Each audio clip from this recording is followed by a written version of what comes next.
na minha vida profissional, esse não é um quadro incomum. Hoje estou com um paciente na UTI e a gente observa, quando cuida das pessoas, o quanto o que a gente vive, o estilo de vida, o que a gente come, o que a gente bebe, o que a gente faz, o impacto que isso tem na nossa saúde física. É claro que existem exemplos, todo mundo conhece exemplos de pessoas que bebem, que fumam e que parece ter uma vida saudável, e de pessoas que parece que cuidam direito da saúde e que adoecem. A verdade é que a doença acontece com pessoas que cuidam da saúde e com pessoas que não cuidam da saúde. Só que a proporção disso é muito diferente. Uma pessoa que cuida de sua saúde adoece muito menos do que as pessoas que não cuidam, especialmente da alimentação. Mas são os 8 princípios que a gente está passando aqui. Eu estou hoje com um paciente na UTI que durante esses 50 anos de sua vida fumou, bebeu. Hoje, uma semana atrás, operei ele de câncer, ele está ali se recuperando não só da cirurgia, mas de outras situações que ele já trouxe atrás de si por causa do seu estilo de vida, por causa dos seus hábitos, né? Então, o uso de medicamentos, a quantidade de doenças crônicas que requer medicamentos de uso contínuo também é muito mais alto em pessoas que não cuidam da sua alimentação, não cuidam da sua saúde. E isso tem impacto tanto no bem-estar quanto na situação financeira. Hoje os remédios sobem. Você imagina, você precisa de um remédio para diabetes, para pressão alta, para colesterol. Então, todo mês você tem que separar aí do seu orçamento 150, 200. Tem pessoas que precisam de R$600 só de medicamentos de uso contínuo. Quer dizer, ele paga um aluguel, um condomínio só para viver na dependência disso. E quando você tem um estilo de vida, uma boa alimentação, é possível você viver a vida toda e precisar esporadicamente de medicamentos, mas não medicamentos de uso contínuo, né?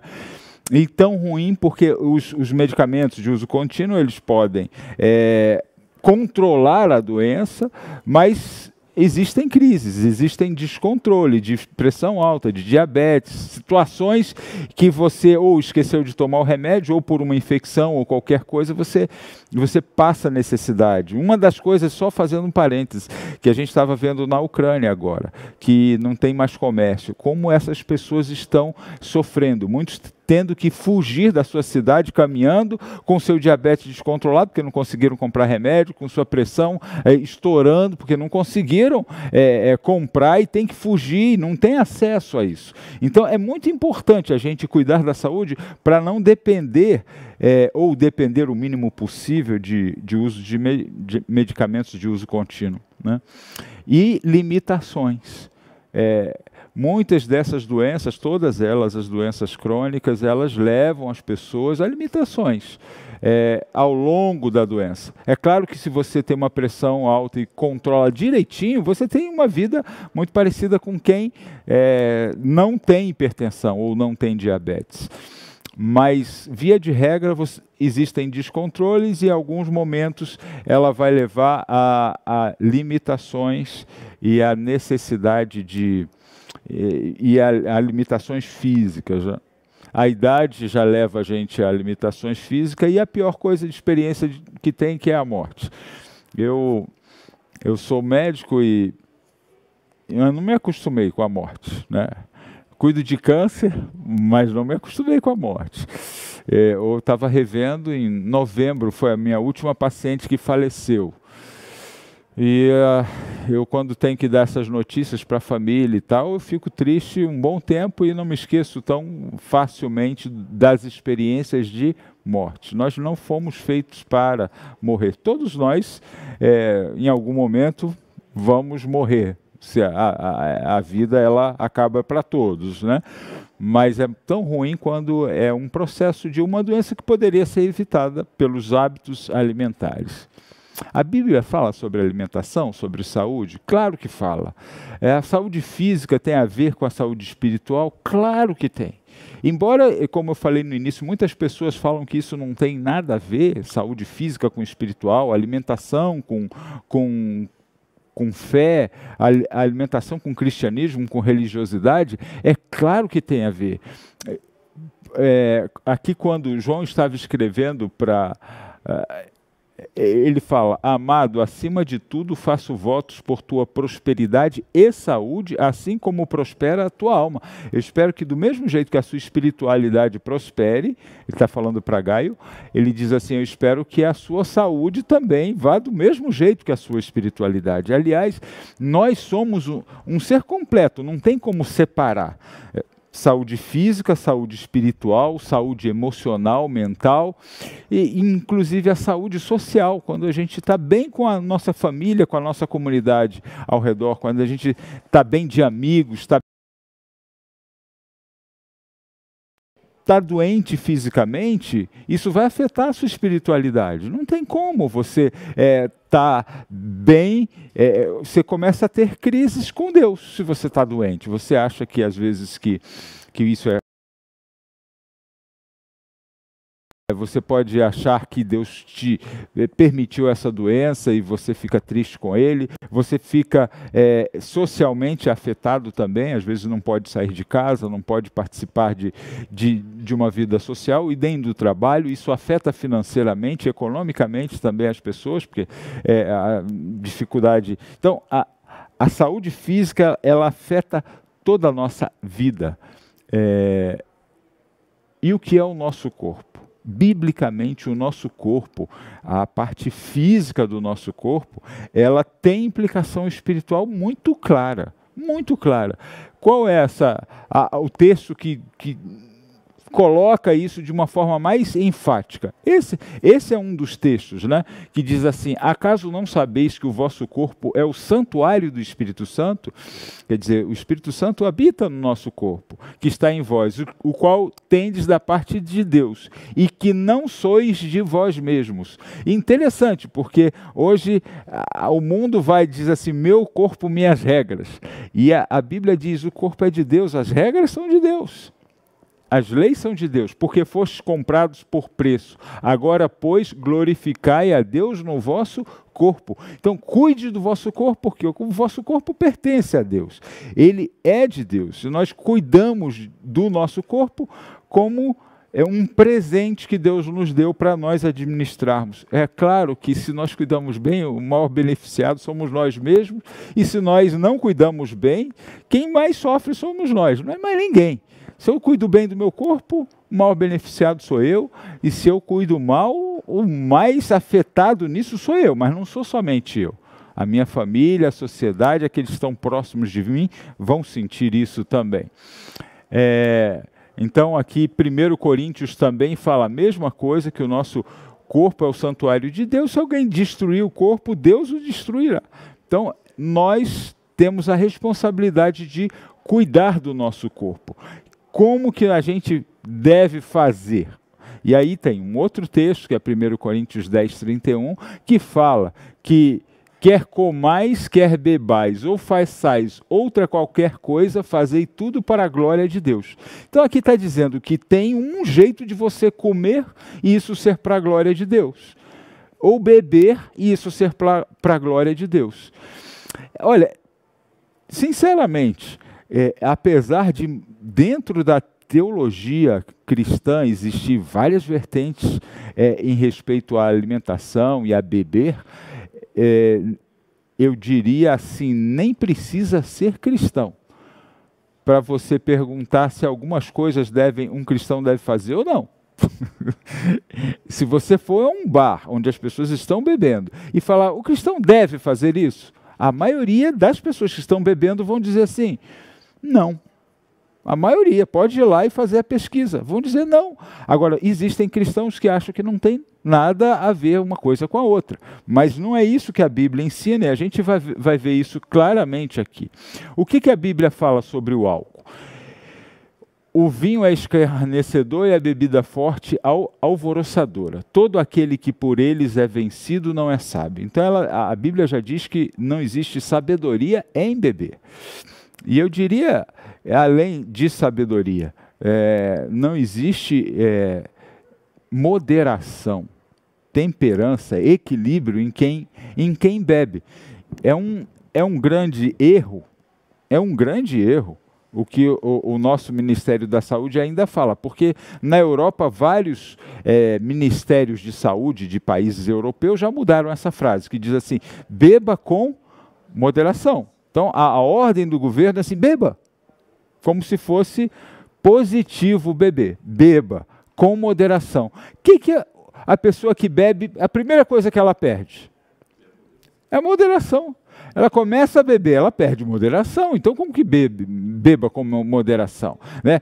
É como falar assim para a pessoa, beba com equilíbrio. Ué, mas como que vai beber? Tira o equilíbrio. Você não pode falar isso para um piloto de Fórmula 1. Não, bebe com moderação. Não dá para dirigir um carro a 200 km por hora com uma gota de... Então, você não pode dirigir um carro, você vai poder tomar decisões, você vai poder dirigir sua família, a educação dos seus filhos. Eu falo para os meus pacientes, né? Eu não bebo. Que bom, né? Que você gostaria que o médico fosse operar você, ele bebesse um pouquinho antes? Bebesse só uma cervejinha antes de fazer uma cirurgia? Você acha que se sentiria seguro? O piloto do avião, né? Você entra no avião, aí está lá o piloto com aí você vê lá todo mundo com a cervejinha, você sentaria ou sairia? Então, assim, ela não combina, o álcool não combina, ele não faz nenhum. Existem muitos trabalhos científicos tentando mostrar algum benefício do álcool para a saúde física. Todos eles são contestáveis, todos eles. E hoje, a partir do ano passado para cá, as evidências científicas de que qualquer quantidade de álcool faz mal à saúde. E o hábito, um grande problema, além de pouquinho, claro que pouquinho faz menos mal do que muitão, sim, é verdade, mas que as pessoas podem se tornar adictos, dependentes em qualquer idade. É claro que quanto mais cedo, pior os malefícios, mas eu conheço pessoas que foram abstêmios, não tomavam nada de álcool, aí tiveram uma separação ali com uns 40 anos, passando uma fase difícil, começaram a beber com 40 anos e perderam o controle e ficaram dependentes, perderam o emprego, perderam tudo e sérios problemas na saúde, de um hábito que começou depois de maturidade, de pessoas equilibradas na vida e perderam tudo, perderam o equilíbrio, perderam a saúde, perderam a família por causa do álcool. Então, assim, são inúmeros, né? Acidentes de trânsito, briga familiar, ruptura social, perda das habilidades profissionais, médicos que começaram a tremer, beber e perderam a sua habilidade profissional, músicos, muitas pessoas. A lista é grande dos malefícios aqui. Para quem são os ais, para quem os pesares, para quem as rixas, para quem as queixas, para quem os olhos vermelhos, para os que se demoram a beber vinho. Ué, então eu fiz alguma coisa errada aqui ou saiu do... e andam buscando bebida misturada. Provérbios 23, 29 a 30. Aí você vai perguntar para mim, Sr. Rogério, mas Jesus não multiplicou o vinho? Mas Jesus não bebeu? Isso daqui a gente pode se aprofundar, isso é o avançado. Mas eu quero já adiantar o seguinte, a palavra vinho na Bíblia, ela é suco de uva. Ela não existe uma palavra para suco de uva e outra para vinho, porque álcool, o problema não é o suco de uva, é o suco de uva fermentado. Existe realmente na Bíblia orientação para que comer o pão sem fermento e o suco e o vinho sem fermento, né? O fermento era o símbolo do pecado. Então, assim, o problema não é o suco ou o vinho, é o vinho fermentado com álcool. O problema não está na uva, o problema está no álcool, né? Então, essa é uma dificuldade que alguns têm para entender esse assunto. Mas a Bíblia fala, ai dos que levantam pela manhã e seguem a bebedice e continuam até alta hora, até que o vinho os esquente, né? Tem motivos para beber. Alimentação. E a alimentação? Eu acho interessante esse ponto e quero tocar neles com vocês. Uma das coisas mais difíceis na vida é a alimentação. Eu descobri isso, sabe? Quando estava falando do filho mais velho, quando eu tive o filho mais velho, e o médico colocou, eu digo que ser pai é muito bom, e mãe é mais ou menos bom, né? Porque quando nasce, fica lá, meu filho foi cesariano, enquanto abre a mãe, ela está lá sendo cortada e tal, costurada, o pediatra me põe o filho aqui, a família toda lá fora, eu saio com o filho todo orgulhoso, né? A mãe está lá sendo costurada e eu estou com um presentinho no braço, né? Então você está com um presentinho no braço, mostra para a família e tá aquilo tudo. Aí quando você, primeiro dia, primeira noite, você já pensa assim, nossa, mas está respirando direito? Aqui eu sou médico, mas o que eu dou para essa criança? Tá, mamar e tal, e se ele não mama? A alimentação passa a ser um problema grave para quem teve filho. Como que faz? Como que reintroduz isso? E o pediatra dá aquelas orientações. Será que Deus, Ele ia nos dar a vida sem um manual de orientações? Porque a Bíblia, ela é conhecida como, no hebraico, né, fala Torá, que em resumindo são leis. O que é uma Torá? O que é a Bíblia? São leis. E um dos problemas sérios é a gente encarar a lei como aquela coisa são proibições, são negativas, são limitações à sua liberdade. Então hoje se vê muito leis como limitações à sua liberdade. Mas o propósito de Deus e a aplicação correta das leis de saúde, das leis alimentares e todas as leis de Deus, não é esse o sentido. O sentido de lei é o sentido de manual de orientação. Então, todo mundo quando recebe um produto novo, tem logo vontade de ligar na tomada e ver o negócio funcionando, vem um manualzinho de orientação lá e a gente não quer ler. Muita letra, muita coisa, cansado. Agora, eu morei em Brasília, agora estou em São Paulo, saí do Rio, e eu tenho coisas assim que eu comprei que é 110, coisa que é 220, e dá um probleminha sério se você compra o negócio e não faz. Não põe na tomada certa, na alimentação correta, você perde logo. E não importa se você diz assim, mas o produto é meu, faço o que eu quero. Tá, mas se ele está 120, você colocar em 220, 110, você colocar ele em 220, você vai fazer o que você quiser, mas você não vai ter o produto por muito tempo. E não interessa se sua vizinha ou sua irmã tem um aparelho igual aquele, e funciona no 220, porque se o seu é 110, ele tem que ir para 110. Você pode colocar ele em 220? Pode. Vai durar pouco tempo, às vezes alguns minutos apenas. Mas, ou se ele é 220 e está em 110, ele pode até durar bastante tempo, mas eu tenho isso, né? Um liquidificador de 220 que às vezes eu ponho em 110. A velocidade dele ali, a produtividade dele vai ser muito baixa. Então, na alimentação, é a mesma coisa. Deus deu orientações. Quando o homem foi feito no Éden, ele disse assim, eis que vos tenho dado todas as ervas que dão semente e que se acham na superfície de toda a terra, e todas as árvores em que há fruto que dê semente. Isso vos será por alimento. Então, o alimento seriam as ervas, as sementes, os grãos e os frutos. Foi isso que Deus deu para a nossa alimentação. Ele deu o manual. Adão e Eva, eles foram... não passaram pela fase infantil, eles já foram feitos adultos, e Deus deu as orientações do que eles deveriam comer. E essa alimentação, até hoje, é a alimentação mais saudável que tem.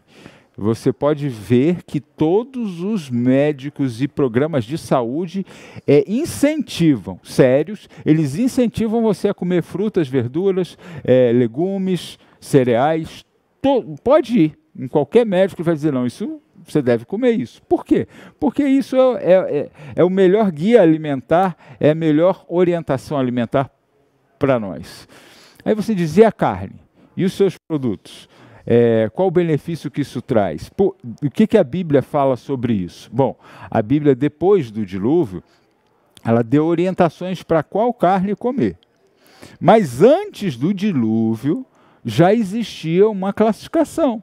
Porque tem pessoas que dizem assim, não, essa classificação foi dada para os judeus. É verdade? Não, não é verdade. Não foi dada para os judeus. Porque, olha aqui comigo, Gênesis 7, olha aqui. Disse o Senhor a Noé. Abraão tinha nascido aqui, quando Noé existia? Tinha nascido ou não? Não, ia demorar muitos anos ainda para Abraão, ainda mais Jacó, mais longe ainda. Então, disse aqui o Senhor a Noé, entra na arca, tu e da tua casa, porque reconheço que tens sido justo diante de mim no meio dessa geração. De todo animal limpo levarás contigo 7 pares, macho e fêmea. Mas dos animais imundos, 1 par, o macho e sua fêmea. Então, a classificação de que animal que é limpo e qual que é imundo, ele vem lá desde a criação. O primeiro registro na Bíblia de que essa classificação existia foi aqui, em Gênesis 7, orientando para Noé. Então você vai levar os limpos, 7 casais, e dos imundos, dos sujos, 1. E aí aonde que a gente descobre quem são esses limpos, quem são esses que não são limpos? A gente vai descobrir isso em Levítico 11. Ali ele vai descrever quais são os animais, quais são os critérios de animais que poderiam ser comidos e os que não poderiam ser comidos. Aí sim, essa orientação já era para o povo de Israel. Mas a classificação ela é muito anterior a isso. E o que diz Levítico 11? Né? Levítico 11 vai falar que entre os mamíferos, né, tem que ter casco fendido em 2 e ruminar. São 2 critérios bíblicos que estão claramente escritos ali. Esse animal aqui, ele se enquadra nessa classificação? Não se enquadra. Esses animais aqui se enquadram nessa classificação? Não. Não tem casco fendido, não rumina. O gatinho? Também não. E aí Levítico mesmo classifica, olha, também o porco, porque tem unhas fendidas, o porco tem o casco fendido e o casco dividido, mas não rumina, então ele não serve. Este vos será imundo, da sua carne não comereis, nem toqueis no seu cadáver. Estes vos serão imundos. Olha, embora seja prática comum no meio cristão de comer esses animais, a Bíblia deixa claro que eles não são. Mas uma das coisas que até outras religiões, e eu vou dar aí os muçulmanos, por exemplo, que têm a mesma fundação judaico-cristã, mas eles e seguem esses princípios, eles ficam espantados. Como é que pode comer porco? Porque existe um critério que a gente, quando lê essa lista de Levítico 11, a gente entende que os animais, inclusive para o equilíbrio ecológico, eles foram feitos como lixeiros da natureza. Nos peixes, você vai ver que o bagre, quem teve um aquário sabe, morre um peixe lá, ele vai em decomposição, o bagre vai lá e come aquilo que está estragado. As aves, o urubu, o corvo, eles vão comer aquilo que está em decomposição, eles são os lixeiros da natureza. O porco, ele é um lixeiro da natureza, ele é classificado assim, ele come qualquer coisa. O nome de porcaria, na nossa cultura, já enquadra regra, esse animal, com seus hábitos, você pode dar um banho e pôr perfume nele, mas ele vai, a primeira lama que ele vê, ele vai atrás de sujeira. Então, assim, existe uma lógica, um critério que Deus estabeleceu para a gente sair desse... não se alimentar desses animais, né? Então, existem vários textos da Bíblia que falam que esses animais não são próprios para o nosso consumo. O peixe com escamas e barbatanas, né? Então, qual o critério anatômico para você identificar o peixe que pode ser comido? Tem que ter escama. Eu acho interessante, alguns adventistas já passaram por isso. Eu já passei, vai num restaurante, diz, eu quero peixe com escama. Aí o pessoal diz, olha, com escama mesmo? Aí eles vão lá e assam peixe com escama. Não é isso, é que você vai comer ele sem escama, mas tem que ter a escama antes. Muito bem. Então, animais marinhos que não têm escamas e que não servem para o nosso corpo, né? Aquele mesmo texto que eu já falei. Então, existem pessoas que creem que qualquer alimentação serve. A Bíblia ela é clara em dizer qual é a alimentação ideal. E a alimentação ideal que a Bíblia recomenda, e a gente, quando tem uma visão completa da Bíblia, a gente vai ver que a alimentação que Deus criou o homem, que projetou, é uma alimentação vegetariana. De legumes, de vegetais, de cereais. E no dilúvio, após o dilúvio, Deus permitiu o uso da carne com algumas orientações que eu não trouxe aqui nessa apresentação, mas que elas existem também. Não podia comer a gordura do animal, olha que coisa interessante. Nem o colesterol foi descoberto no século XX, mas a gordura do animal já era vedada, então você não podia comer aquela, mesmo de boi ou de ovelha que podia comer, aquela capinha de gordura não fazia parte, não era permitido. E depois a gente descobre que essa gordura é bastante nociva para a saúde do homem. E a Bíblia já ensinou isso lá em Levítico, que não deveria comer a gordura. Não deveria comer o animal que era enforcado, porque ele tinha que ser sangrado. Então, assim, aquela, como é que se diz?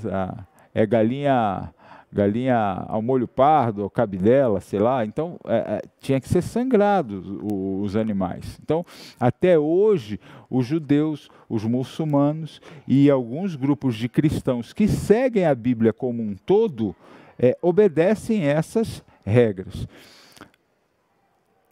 para o consumo de carne ou de proteína animal. Porém, existe uma vantagem de você ter uma alimentação baseada em frutas, legumes e cereais.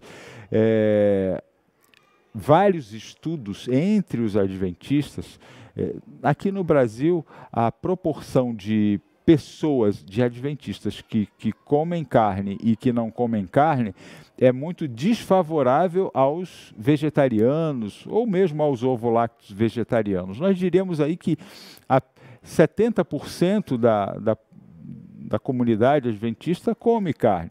Carne seguindo as orientações de Levíticos 11, e mais ou menos 30% em alguns lugares do país, até menos do que isso, que deixam de que abandonam o consumo da carne e se tornam vegetarianos ou ovo-lacto vegetarianos, e um número menor ainda de vegetarianos estritos, aqueles que não comem carne em hipótese nenhuma, nenhum produto de origem animal. Quais os benefícios de você ter uma alimentação vegetariana?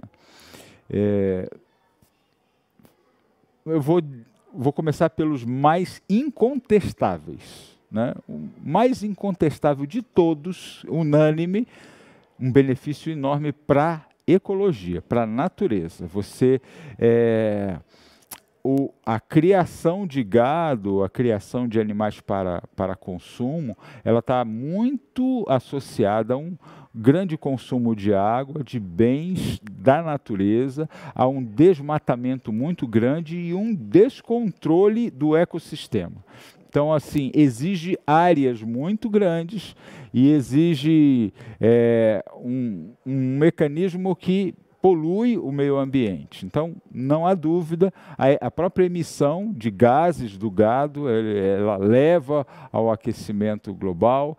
Então, esse é um tema assim, bem estudado e que hoje é bem claro que para a natureza, para o equilíbrio, é muito importante. Para a saúde, segundo ponto, o consumo de alimentos de origem animal, ele aumenta, isso também é muito, muito forte.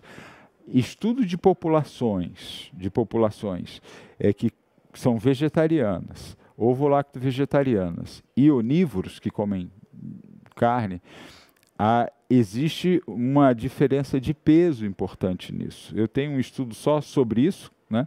Mas existe uma diferença de peso. Então, as pessoas que comem todo tipo de carne vermelha, elas têm mais peso do que as pessoas, por exemplo, que comem só peixe e vegetais. As pessoas que comem ovo, leite e derivados têm menos peso. E as pessoas que são vegetarianas, assim, estritas, têm menos peso ainda. A incidência de doenças crônicas, como hipertensão, diabetes, ela também vai seguir basicamente essa mesma distribuição. As pessoas vegetarianas vão ter menos diabetes, menos câncer, menos hipertensão do que as pessoas que comem carne. E isso também vai estar relacionado com a quantidade. Por quê?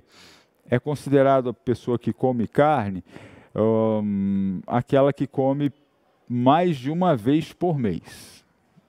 No critério científico, então, se você come uma vez por mês só, né, ou menos de uma vez por mês carne, no critério científico, você é vegetariano. Porque a diferença no impacto de saúde de quem come uma vez por mês, ou menos de uma vez por mês, e quem não come, é muito parecido. Então, no critério científico, o vegetariano é aquele que come menos de uma vez por mês carne. Ou ovo-lacto-vegetariano, quem come menos de uma vez por mês ovo ou derivados. Então, comparando essas populações, a incidência dessas doenças são menores naqueles que são vegetarianos ou que fazem consumo disso muito esporadicamente. Existe sempre benefício em seguir as orientações que Deus colocou em sua palavra. Benefícios para a sua saúde e para a minha saúde. Eu tenho assim a satisfação de ter conhecido essa mensagem quando eu tinha 7 anos de idade. Meu avô, ele morreu aos 84 anos. Ele era hipertenso e ele era vegetariano, ele era hipertenso, não gostava de tomar remédio, mas ele me ensinou 84.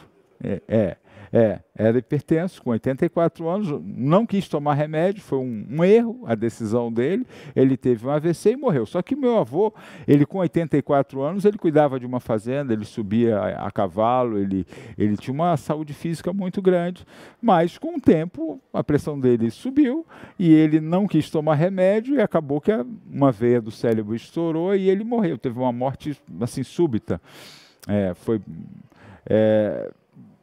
Mas ele me ensinou ali, eu tive ele por 7 anos, e ele me ensinou a alimentação, princípios de saúde, isso me beneficiou bastante na vida até hoje, com 55 anos, graças a Deus, não tenho hipertensão, diabetes, nenhuma doença relacionada a isso. Posso ter, e a tendência é que quando vai ficando mais velho, essas coisas vão acontecendo.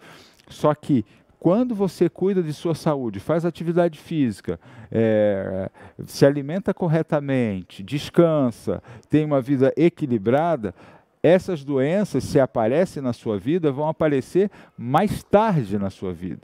como o meu avô foi aos 80 anos. Se eu começar, é diferente de uma pessoa ser hipertensa, diabética, começar isso aos 80 anos e começar isso aos 30, aos 40 anos. Então, as doenças elas podem ser evitadas e elas podem ser adiadas, né, quando a gente tem um estilo de vida saudável e segue as orientações que Deus deixou para nós em sua palavra. Queria abrir agora o espaço para você que tem alguma dúvida sobre a Bíblia. Alguém quiser escrever aí no chat, depois eu vejo, posso responder. Mas aqui, alguém tem alguma dúvida o que a Bíblia fala sobre bebida, sobre alimentação, sobre consumo de animais, algum texto difícil? Tem vários na Bíblia, mas se você tem essa dúvida, pode trazer aí. Tem alguma dúvida? Eu acho que as dúvidas maiores que a gente tem é o seguinte: como fazer isso, né? Como mudar a vida e como mudar a alimentação. Isso não é tão simples assim.